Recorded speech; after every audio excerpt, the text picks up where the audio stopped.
Khair alaikum. Comme je l'avais annoncé la dernière fois à Biskra, aujourd'hui je vous parle d'influence.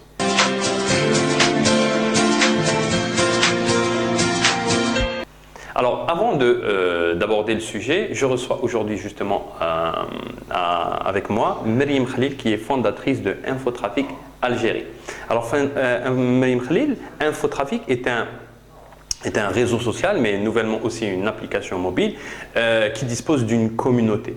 Alors, cette communauté, elle se compose de qui?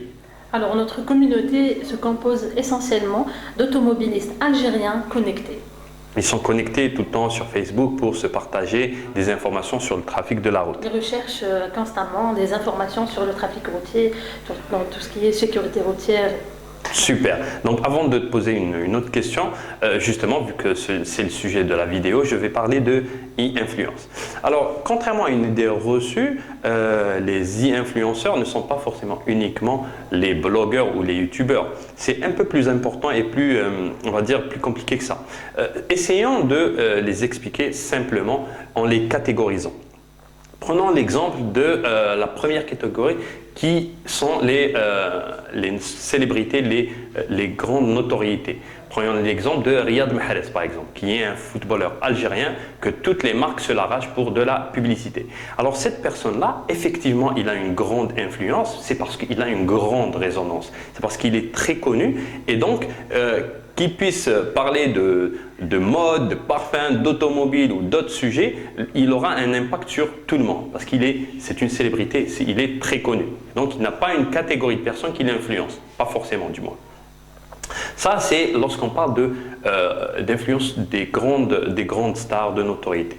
Deuxièmement, c'est la deuxième catégorie qui sont les influenceurs. Et généralement, ces personnes-là ont une expertise dans un domaine précis, une thématique précise, et ils disposent d'une communauté qui les suivent. Ils les suivent parce que cette communauté-là, ces gens-là, s'identifient un petit peu à eux et suivent un petit peu ce qu'ils disent. Et donc, c'est pour ça qu'ils sont influencés par ce qu'ils font ou ce qu'ils disent.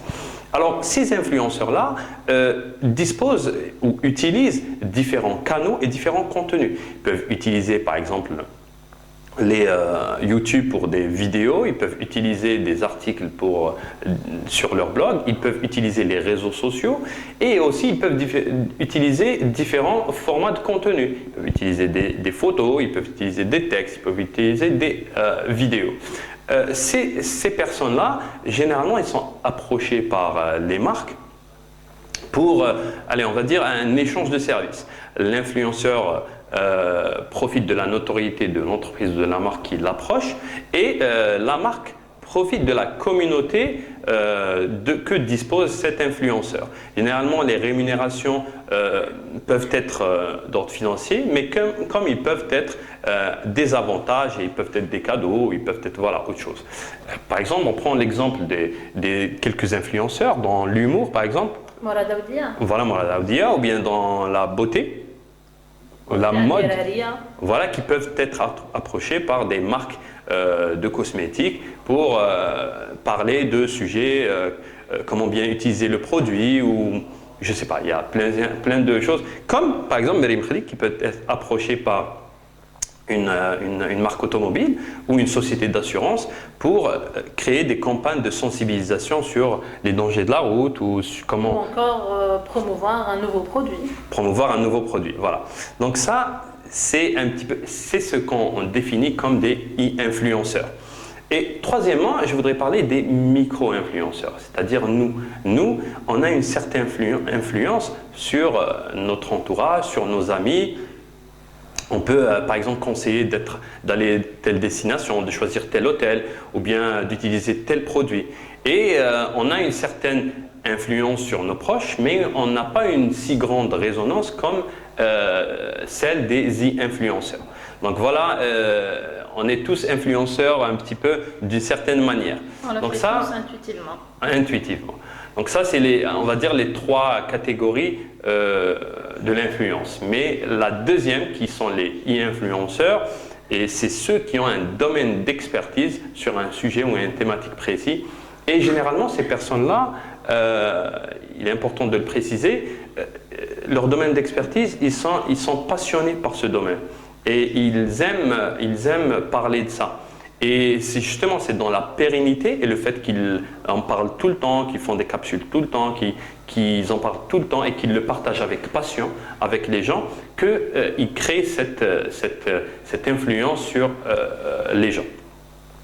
Voilà, donc ça c'était pour parler d'e-influence. Je terminerai par poser la question que je voudrais et qui est importante à mon avis. Quel est l'objectif de ta bonne influence sur ta communauté? Alors l'objectif principal, c'est d'en faire une communauté d'automobilistes civilisés. Respect du code de la route, respect de l'environnement et d'en faire des ambassadeurs de cette bonne influence. Excellent, je trouve, moi j'adhère parfaitement à ton projet et ton idée et by the way, comme on dit, respectez le code de la route, faites attention, ne faites pas de l'excès de vitesse et comme ça tout le monde est bien quoi. Voilà, donc je te remercie Myriam pour d'avoir participé à cette vidéo. Et je vous donne rendez-vous la prochaine fois où je vous parlerai de communauté de marque sur les réseaux sociaux. Salut!